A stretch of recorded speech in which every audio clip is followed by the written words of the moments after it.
untuk memulai pembelajaran kita hari ini, alangkah baiknya kita awali dengan berdoa. Silakan kepada ketua kelas untuk memimpin teman-temannya berdoa. Siap, bersalam. Assalamualaikum warahmatullahi wabarakatuh. Waalaikumsalam warahmatullahi wabarakatuh. Berdoa mulai. Bismillahirrahmanirrahim. Raditu billahi rabba wa bil islami dina wa bil muhammadin nabiyya wa rasulah.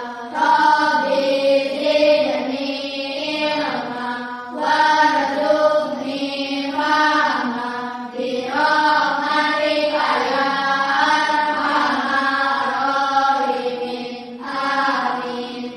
Baik, terima kasih kepada ketua kelas yang sudah memimpin doa untuk kali ini. Mudah-mudahan dengan diawalinya berdoa, ya aktivitas kita selalu diridhoi oleh Allah, senantiasa dilindungi oleh Allah, dan juga mudah-mudahan nanti kalian bisa menyerap mata pelajaran atau materi yang Bapak berikan. Amin ya Allah. Nah, selanjutnya seperti biasa untuk menenangkan rasa cinta kita terhadap tanah air, mari kita nyanyikan terlebih dahulu lagu wajib nasional Indonesia Raya. Semuanya silakan berdiri. Ya, 1, 2, 3. Indonesia tanah airku, tertumpah darahku. Di sanalah aku berdiri, jadi pandu ibuku. Indonesia kebangsaanku, Ramadan tanah airku. Marilah kita berseru, Indonesia bersatu. Diletakkan kehidupan negeriku, bangsaku rakyatku semuanya. Bangunlah jiwanya, bangga badannya, untuk Indonesia Raya. Indonesia Raya, merdeka, merdeka, tanahku, negeriku yang ku cinta. Indonesia Raya, merdeka, merdeka, hiduplah Indonesia Raya. Dan dulu kembali. Nah, baik anak-anak, pada pertemuan kali ini kita kembali lagi akan belajar di mata pelajaran coding dan kecerdasan artifisial. Nah, pada pertemuan-pertemuan sebelumnya kalian sudah mempelajari mengenai konsep dasar terkait dengan coding dan kecerdasan artifisial. Nah, untuk lebih memperdalam pemahaman kalian terkait dengan apa itu coding, nah, Bapak mempunyai sebuah video. Silakan disimak dengan baik.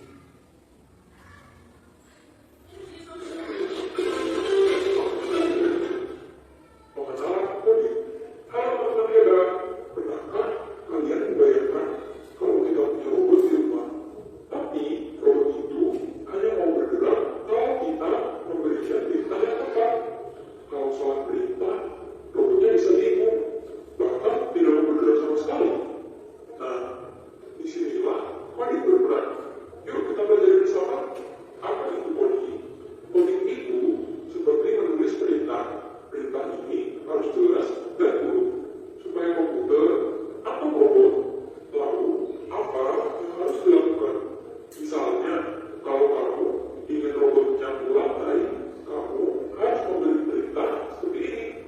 Maju 3 langkah, belok kanan, ambil sapu lantai. Kalau kamu bilang sapu lantai saja, robot tidak akan tahu harus mulai dari mana. Robot butuh perintah, langkah demi langkah. Itulah coding. Nah, anak-anak, tadi itu adalah tentang konsep dasar apa sih sebenarnya coding, ya. Jadi tadi di dalam video dijelaskan bahwa coding itu adalah sebuah perintahnya, bisa memerintah komputer, bisa memerintah robot, bahkan juga digunakan dalam kehidupan sehari-hari manusianya. Perintah itu harus dilakukan secara jelas dan secara urut berurutan. Tadi dicontohkan ya di dalam misalkan robot disuruh untuk menyapu lantai. Kalau perintahnya sederhana, contohnya robot sapu lantai. Nah, tadi dijelaskan bahwa robot pasti mengalami kebingungan. Bingungnya harus memulai dari mana? Nah, maka perintahnya itu harus diubah, harus jelas. Misalkan sapu ada di belakang, robot tolong jalan ke belakang 3 langkah, ambil sapu itu, kemudian sapukan lantainya. Nah, jadi harus urut, jadi tidak boleh sederhana perintahnya. Terus kalau dalam kegiatan sehari-hari, misalkan di belakang ada banyak buku, kemudian Bapak meminta Diana untuk mengambil buku, misalkan perintahnya sederhana, Diana tolong ambilkan buku. Kira-kira Diana akan kebingungan atau tidak? Nah, kebingungan. Kenapa kebingungan? Nah, mungkin Diana nanti berpikir buku apa yang harus diambil, di mana buku itu diambil. Jadi perintahnya harus jelas. Nah, Bapak ubah perintahnya jadi seperti ini. Diana, tolong ambilkan buku di meja belakang kelas. Buku yang diambil buku mata pelajaran matematika. Ambil sebanyak 5 buku, lalu kembali ke sini. Kira-kira itu bisa dilakukan atau tidak? Nah, bisa dilakukan. Nah, itu adalah coding. Jadi perintah yang dilakukan kepada komputer atau kepada robot atau bahkan kepada manusia, tapi harus dilakukan secara jelas dan urut. Nah, jadi coding itu ada kaitannya dengan materi yang akan kita pelajari hari ini, yaitu tentang berpikir komputasional.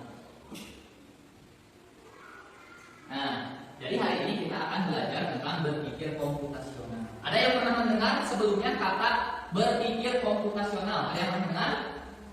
Tidak. Nah, nanti kita akan pelajari. Nah, adapun tujuan pembelajaran kita hari ini anak-anak ada 2. Yang pertama, nanti setelah pembelajaran ini kalian bisa menjelaskan konsep berpikir komputasional secara sederhana. Kemudian yang kedua, mengimplementasikan konsep berpikir komputasional dalam memecahkan masalah sehari-hari.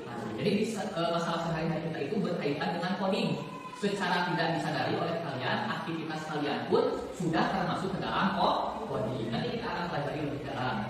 Nah, baik anak-anak, sekarang kita akan mulai memasuki ke materi pembelajaran, yaitu tentang berpikir komputasional. Nah, jadi sebenarnya apa itu berpikir komputasional? Nah, jadi berpikir komputasional itu dalam kata lain computational thinking adalah cara berpikir yang membantu kita memecahkan masalah dengan langkah-langkah yang teratur, logis, dan dapat dipahami oleh manusia maupun komputer. Istilah ini sering digunakan dalam dunia coding karena komputer hanya bisa bekerja jika kita memberikan instruksi yang jelas dan berurutan. Nah, contohnya berpikir komputasional dalam kehidupan sehari-hari kita adalah ketika kita memasak mie instan. Di dalam bungkus mie instan, pernah tidak kalian membaca di belakang bungkusnya ada cara penyajian. Nah, cara penyajiannya misalkan satu yang harus dilakukan adalah ambil panci, kemudian panci tersebut diisi air tersebut direbus sampai bagaimana? Sampai mendidih. Setelah mendidih masukkan mie-nya. Setelah masukkan mie ditiriskan lalu diberi bumbu, diaduk baru bisa dimakan. Nah, itu adalah sesuatu urutan dari awal penyiapan peralatan sampai si mie itu bisa dimakan. Nah, itu termasuk protokol coding. Ya, berurutan, kronologis, masuk akal. Akhirnya masuk akal kalau misalkan bapak malah memasak mie, buka bungkus mie, masukkan ke dalam panci. Ayo kira-kira tadi pancinya itu kalian kan? Belum. Apakah akan jadi mie-nya? Tidak. Nah, jadi harus berurutan. Dimulai dari panci isi air sampai mendidih baru dimasukkan. Jadi tidak bisa kita langsung memasukkan mie. Atau misalkan belum dibuka mie kan langsung dimasukkan ke panci, bisa tidak? Jadi harus berurutan. Contoh lain, mencuci baju dengan mesin cuci. Nah, jadi langkah pertama saya berarti kudu naon? Pisahkan baju, kemudian masukkan ke mesin cuci, kemudian beri deterjen, pilih mode tekan. Itu juga merupakan salah satu contoh bagaimana kita berpikir komputasional. Ya. Nah, dalam berpikir komputasional ada 4 prinsip. Nah, prinsip ini harus kalian ketahui, harus kalian ingat. Yang pertama prinsipnya namanya adalah dekomposisi. Yang kedua pengenalan pola. Yang ketiga abstraksi. Yang keempat algoritma. Pernah tidak mendengar keempat kata ini? Nah, tidak. Sekarang kita pelajari. Yang pertama adalah dekomposisi. Apa sebenarnya dekomposisi? Dekomposisi adalah membagi masalah besar menjadi masalah-masalah yang lebih kecil, yang lebih mudah dikelola dan diselesaikan satu per satu. Nah, jadi lamun kurang ada masalah ada untuk memecahkan masalah menjadi masalah-masalah kecil. Namun apa itu manfaatnya? Nah, manfaatnya kali menghindari rasa bingung karena terlalu banyak hal yang harus dikerjakan sekaligus. Yang kedua, mengerjakan kerjasama tim. Jadi setiap orang di dalam kelompok bisa mengerjakan bagian-bagian tertentu. Kumaha contohna dekomposisi dalam kehidupan sehari-hari. Misalkan kita akan mengatur pesta ulang tahun. Ya, hari mengamina pesta ulang tahun, pesta pernikahan pasti merupakan kegiatan yang besar dan mewah. Nah, maka ketika kita ingin merancang pesta ulang tahun yang mewah, kita itu harus berpikir memecah masalah kira-kira apa saja yang harus kita siapkan dalam merencanakan pesta ulang tahun. Otomatis yang pertama kita itu harus menentukan apa? Tamu yang diundang. Jadi sahawai yang pada diundang misalkan teman sekolah dasar, teman madrasah, tetangga kita, jadi harus ditentukan. Kemudian yang kedua menentukan tempatnya mau di mana? Apakah mau di rumah? Apakah mau di gedung? Ataukah mau di mana? Kemudian yang ketiga dipecah lagi, harus membeli makanan dan minuman. Makanannya yang mau dibeli apa saja, kue, apakah mau yang kecil, mau yang sedang, apa yang besar. Terus minumannya juga mau apa? Apakah air putih saja, ataukah akan disediakan jus, ataukah Coca-Cola, Sprite dan lain sebagainya. Kemudian menyiapkan dekorasi. Nah, dekorasinya juga bagaimana? Apakah mau sederhana, apa mau yang mewah, atau mau seperti apa? Dan yang terakhir menyiapkan apa? Musik dan tema. Jadi salah satu contoh kompetisi. Ya. Jadi masalah besar kita itu akan membuat pesta ulang tahun. Dipecah sama kita itu apa saja yang harus disediakan, jalan, tempat, makanan dan minuman, dekorasi dan konsumsi. Nah, itu adalah salah satu contoh dekomposisi. Ada sedikit gambaran tentang dekomposisi. Ya, itu adalah dekomposisi. Nah, kemudian yang kedua ada pengenalan pola. Nah, kalau pengenalan pola adalah kemampuan menemukan kesamaan, kemiripan, atau hal yang berulang dalam suatu masalah atau data, sehingga kita bisa melihat lebih cepat menemukan solusinya. Jadi pengenalan pola kata kunci nanti hanya kesamaan dengan hanya kemiripan. Manfaatnya apa? Membantu memprediksi apa yang akan terjadi selanjutnya. Yang kedua, memudahkan komputer belajar dari pengalaman sebelumnya. Contohnya ada AI mengenali wajah dan juga mengenali wajah. Lanjut, contohnya dalam kehidupan sehari-hari, menemukan tren cuaca, melihat bahwa hampir setiap sore hujan di musim tertentu sehingga kita membawa payung. Misalkan kurang tren di Indonesia diambil sedang musim penghujan. Kita itu tahu bahwa setiap sore pasti terjadi hujan. Maka kalau kita pergi keluar rumah harus menyediakan payung. Nah, itu merupakan suatu cara berpikir komputasional. Nah, jadi terkudu disuruh nanti pasti membawa payung dan terang bakal ada hujan di sore hari tadi. Terus ya, kalau dalam bilangan ada 1, 5, 9, 13, 17, 21, 25. Kira-kira polanya itu bagaimana? Ditambah berapa atau dikurang berapa? Kira-kira gimana? 1 menjadi 5 ditambah berapa? 4. 5 menjadi 9 ditambah 4. Berarti pola dari bilangan tersebut ditambah 4. Kira-kira setelah angka 25 angkanya berapa? 29. Setelah 29 ditambah 4 30. Setelah 33 ditambah 4 37 ditambah 4 40. Nah, itu adalah salah satu contoh pengenalan pola. Kemudian jadwal seragam. Nah, jadwal seragam juga itu termasuk pola. Contohnya sekarang Bapak tanya, setiap hari Senin dan Selasa kalian memakai seragam? Nah, merah putih. Ya, Rabu dan Kamis batik, Jumat dan Sabtu pramuka. Nah, jadi meskipun kita tidak melihat, karena kita tahu polanya, pasti kita tahu seragam hari Selasa pasti memakai baju merah dan putih. Nah, itu adalah satu contoh pengenalan pola. Nah, contohnya sekarang Bapak mempunyai game tentang pengenalan pola. Nah, di sini ada game petualangan Ruli dan Maya. Nah, di sini kalau kita isi mulai petualangan ini ada game labirin coding. Ini untuk nanti algoritma. Nah, sekarang kita akan coba yang ini, detektif pola AI. Bantu saya menemukan pola seperti AI. Nah, ini salah satu contoh game yang bisa kalian mainkan untuk belajar mengenai pengenalan pola. Coba ada yang mau maju orang? Ditunjuk aja yang mau mana? Naila maju. Nanti Bapak yang operasikan, Naila yang menunjuk. Coba dibaca instruksinya. Yang ada instruksinya bagaimana Naila? Nah, kelompokkan buah-buahan berdasar warna. Coba Naila misalkan apelnya. Pak, apel tadi ke sini, lemon. Nah, coba yang mana dulu Naila? Tunjuk. Apel mana kan? Merah. Terus pisang ke? Nah, buah kuning. Strawberry, buah merah. Lemon, buah kuning. Cherry, buah merah. Nanas, buah kuning. Kita coba periksa jawaban Naila. Nah, selamat, Anda benar. Tepuk tangan untuk. Nah, jadi itu adalah salah satu contoh game tentang pengenalan pola. Jadi dikelompokkan buah tadi berdasarkan warna. Ada warna merah, ada warna kuning. Kita coba ke level berikutnya. Nah, sekarang siapa yang mau coba? Laki-laki. Ridwan, maju Ridwan. Nah, sekarang coba baca instruksinya bagaimana. Nah, kelompokkan bentuk berdasarkan jenisnya. Jadi harus dikelompokkan bentuk bulat atau bentuk kotak. Coba yang ini masuk ke mana? Tunjuk yang ini ke bulat.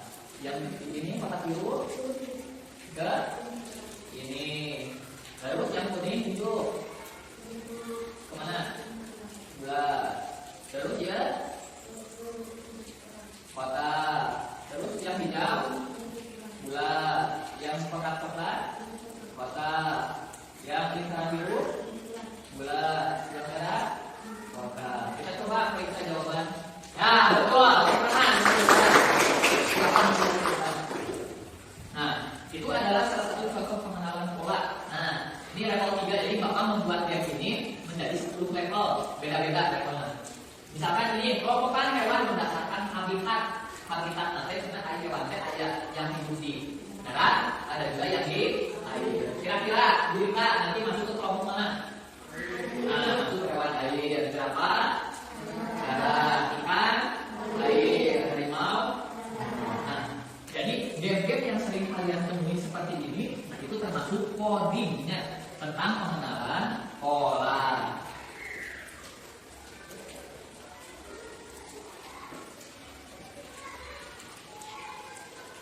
Ya, jadi itu contoh pengenalan pola.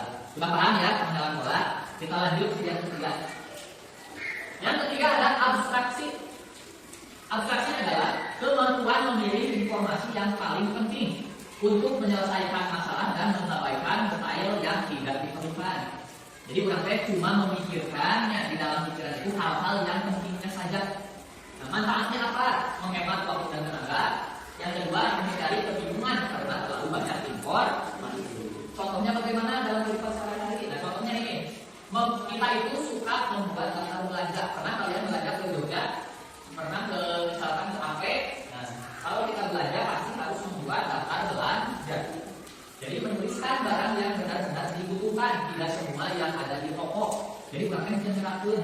Kemudian misalkan hari ini mendeskripsikan hewan, dengarkan informasi penting tentang ciri khasnya. Jadi misalkan Bapak akan mendeskripsikan suatu hewan, coba nanti kalian tebak. Aku adalah hewan bertubuh besar, aku suka makan rumput, aku memiliki telinga besar, aku memiliki hidung panjang, belalai, dan aku tinggal di hutan. Kira-kira siapa aku? Nah, kenapa kalian bisa menebak saja? Apa yang kata kuncinya apa? Memiliki apa? Nah, memiliki belalai, ya, hidung yang panjang atau tubuh besar. Nah, jadi jadi kita itu mengesampingkan informasi-informasi lain, tapi menangkap atau memilih informasi yang kita butuhkan, tidak terlihat. Beda. Contoh lagi, aku adalah raja hutan, aku suka memangsa rusa, tubuhku gagah, kuat. Siapakah aku? Singa. Raja Tuhan. Kita tahu bahwa Raja Tuhan itu adalah si Singa. Nah, itu adalah salah satu contoh abstraksi. Jadi kalau banyak sekali informasi, kita hanya tinggal memilih yang penting-pentingnya saja. Itu abstraksi. Nah, yang terakhir, algoritma. Algoritma adalah langkah-langkah teratur yang harus dilakukan untuk menyelesaikan suatu masalah atau mencapai tujuan. Jadi algoritma juga tadi membuat mie instan. Nah, KTP algoritma, jadi langkah-langkah yang dilalui itu harus berurutan. Manfaatnya memudahkan orang lain mengikuti cara yang sama. Yang kedua, mengurangi kesalahan karena langkah-langkah sudah jelas. Contoh algoritma lain dalam kehidupan sehari-hari, pernah tidak membuat teh manis? Nah, bagaimana cara membuat teh manis? Langkah yang pertama harus apa? Panaskan air. Yang kedua, masukkan tehnya ke dalam gelas. Yang ketiga, tuang air panas. Kemudian kalau ingin manis, kita tinggal tambahkan gula. Terus aduk hingga rata. Terus minum. Nah, itu adalah salah satu algoritma sing nyusunnya algoritma teh. Jadi ulang diikat, air panasnya belum tersedia, tapi kita sudah memasukkan teh dan gula ke dalam gelas. Jadi semuanya harus berurutan. Nah, baik anak-anak, itu adalah tadi pembelajaran tentang berpikir komputasional. Jadi ada berapa prinsip? Ada 4. Yang pertama, dekop posisi. Yang kedua, pengenalan pola. Yang ketiga, abstraksi. Yang keempat, algoritma. Nah, jadi kita sudah tahu, sudah paham bahwa dalam kehidupan sehari-hari kita itu berkaitan dengan coding. Baik anak-anak, tadi kita sudah pelajari materi tentang berpikir komputasional. Sekarang Bapak akan membagi kalian menjadi beberapa kelompok. Silakan untuk yang sini, 4 orang ini, kelompok 1, ini yang bertiga kelompok 2, ini yang berempat kelompok 3, ini laki-laki semua kelompok 4. Boleh membuat lingkaran. Silakan kerja. Bapak akan membagikan lembar kerja. Silakan diisi kelompok berapa, namanya siapa saja, nama singkatnya. Kemudian dikerjakan apa yang ada di dalam LKPD tersebut. Ya, di dalam LKPD jadi ada soal terkait dengan 4 prinsip berpikir komputasional.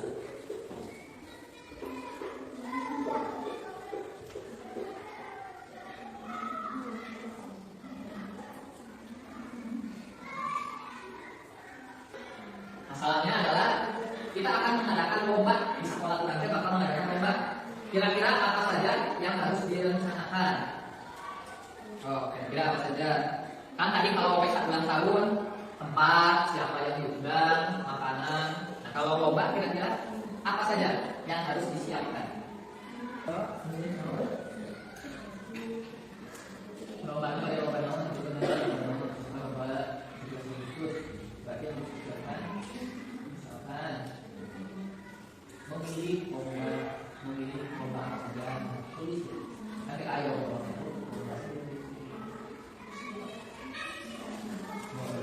Jadi yang pertama ditulis jenis lomba, memilih jenis lomba, jenis yang akan dilombakan misalkan.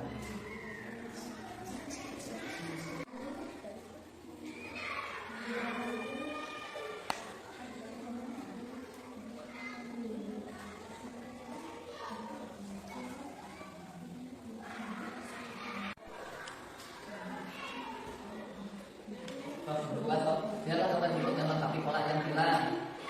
Cetak kotak merah, kotak biru, kotak merah, kotak biru, kotak merah berarti di kotak non, di kotak non.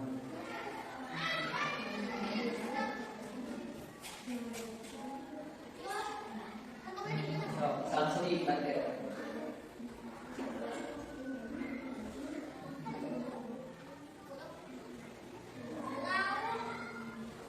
Kita lanjutkan ke sesi mempresentasikan hasil diskusi kalian. Silakan kelompok 1 maju semuanya depan. Semua depan. Nah, silakan katakan LKPD aktivitas. Untuk kelompok 1 yang lain katakan silakan. Untuk aktivitas 1 bagaimana jawaban dari kelompok 1?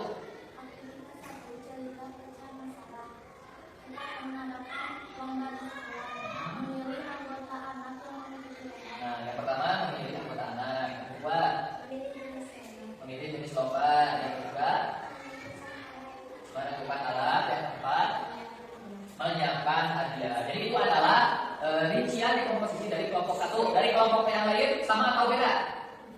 Sama? Sama ya? Tadi ada anggaran, kemudian siapa saja yang mau mengikuti, kemudian ada anggaran biaya, apa lagi? Apa lagi tadi? Tadi? Nah, disiapkan ya. Tuh, silakan duduk sekali untuk kelompok 1. Tepuk tangan. Kelompok 2, silakan. Aktivitas 1, cerita masalah. Kita akan mengadakan lomba diskusi. 3. Tuliskan minimal 4 bagian kecil yang perlu dilakukan agar lomba bisa berjalan dengan baik. 1. Memilih jenis lomba. 2. Harus ada peralatan untuk lomba. 3. Biaya untuk lomba. 4. Menyiapkan hadiah. Ya, jadi hampir sama ya tadi untuk aktivitas 1 ada hadiah, ada yang jenis lomba, siapa saja yang mengikuti. Lanjut aktivitas 2. Aktivitas 2. Lanjutkan polanya. Lihat gambar berikut dan masuk pola. Wilayah hilang, kotak biru, kotak merah. Nah, dilanjutkan dengan kotak biru dan kotak merah. Yang kedua,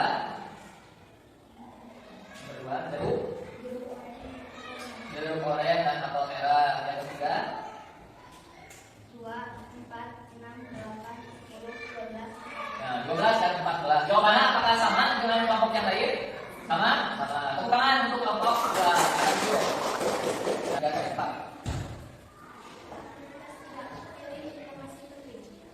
Andi pergi ke sekolah dengan membawa tas biru, memakai sepatu hitam dan pakainya. Dia berangkat kecil dari 30 untuk mengikuti upacara bendera di halaman sekolah. Tuliskan informasi penting yang dibutuhkan sebuah tanda. Mengapa Andi berangkat pagi? Karena untuk mengikuti upacara bendera. Nah, jawabannya untuk kelompok yang sama. Jadi Andi itu kenapa berangkat pagi? Karena ingin mengikuti upacara bendera. Lanjut aktivitas 4. Aktivitas 4. Tulis salah satu kegiatan di bawah, lalu tuliskan informasi bagaimana langkah-langkahnya. Kelompok 4 memilih aktivitas 4. Mencuci tangan. Silakan langkah-langkahnya bagaimana algoritmanya. Membuka keran air yang pertama, yang kedua, membasahi tangan, yang ketiga,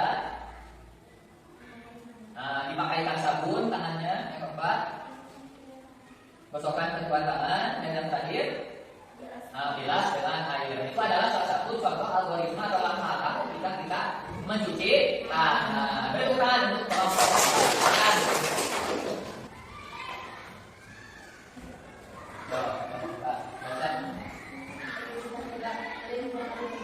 Pada cerita ini, Andi pergi ke sekolah dengan membawa tas biru, memakai sepatu hitam dan topi merah. Dia berangkat pukul 6.30 untuk mengikuti upacara bendera di halaman sekolah. Tuliskan informasi penting yang dibutuhkan untuk menjawab pertanyaan. Mengapa Andi berangkat pagi untuk mengikuti upacara? Untuk mengikuti upacara, nanti jawabannya hampir sama. Nanti kalian sudah memahami bagaimana proses abstraksi dalam diri kalian. Lanjut, yang ke aktivitas 4. Aktivitas 4. Buat algoritma sendiri.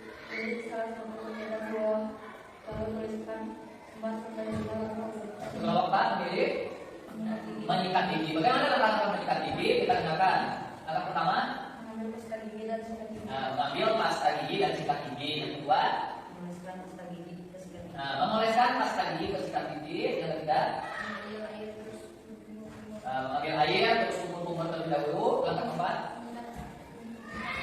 menyikat sela-sela gigi. Kemudian yang terakhir, kumur-kumur terakhir dan kumur sampai bersih. Tepuk tangan untuk kelompok. Itu tadi presentasi kalian sudah sangat baik. Bapak menilai bahwa dari setiap kelompok sudah bisa berpikir komputasional, dimulai dari dekomposisi, ya, memecah masalah besar menjadi kecil, kemudian mengenal pola, kemudian abstraksi, memilih informasi penting, dan yang terakhir algoritma, ya, membuat urutan langkah kegiatan. Baik, tepuk tangan untuk kita semua. Nah, baik, sebelum kita menutup pembelajaran kita hari ini, kita lakukan ice breaking dulu, ya. Ice breakingnya adalah tepuk, ya, tepuk. Kalau tepuk pagi, bertepuk satu kali pagi. Kalau siang, bertepuk 2 kali siang. Kalau sore 3 kali sore. Kalau malam lewat. Nah, dekat malam itu sunyi, jadi dilewat. Siang, kita lihat siapa yang masih konsentrasi dan belum. Pagi, siang, pagi. Nah, masih ya, tapi masih tidak fokus. Pagi itu satu, siang, pagi, sore, siang, malam. Sekali lagi, fokus. Pagi, siang, sore, malam. Masih ada. Sekali lagi sampai tidak ada suara. Pagi, sore, siang, malam. Tidak apa-apa. Nah, itu adalah salah satu teknologi kita hari ini. Alhamdulillah ya, karena pembelajaran hari ini kita sudah selesai. Mari kita simpulkan pembelajaran kita hari ini. Jadi tadi kita sudah belajar tentang coding. Ternyata coding itu ada di sekitar kita atau tidak? Ada. Banyak ya. Kegiatan kita semua sehari-hari adalah ada kaitannya dengan coding. Tadi kalau kita berbicara masalah coding, ada kemampuan yang harus kita miliki, yaitu kemampuan berpikir komputasional. Ada berapa prinsip? 4. Yang pertama prinsipnya ada dekomposisi, yang kedua ada pengenalan pola, yang ketiga ada abstraksi, yang keempat ada algoritma. Nah itu jadi harus ingat ya tentang 4 prinsip berpikir komputasional. Nah, kita refleksi pembelajaran kita hari ini. Bagaimana perasaan kalian ketika pertama kali atau mendengar materi berpikir komputasional? Senang? Nah, mendapat ilmu baru? Dapat. Mudah-mudahan ya ilmu yang kalian dapatkan terkait dengan coding dan berpikir komputasional bisa bermanfaat untuk kalian di kehidupan kalian. Ya.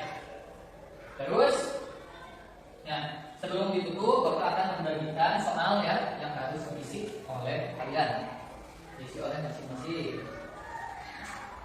Ada 10 soal, saya berikan yang kita tutup.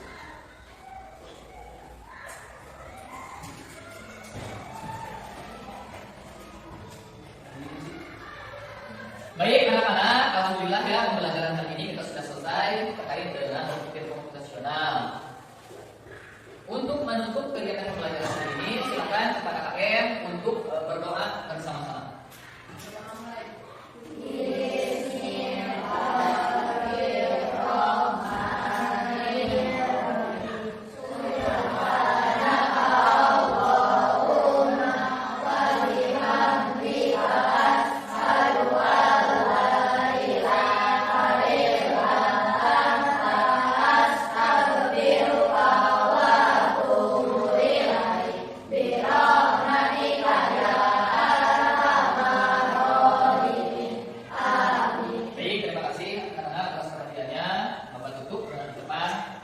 Assalamualaikum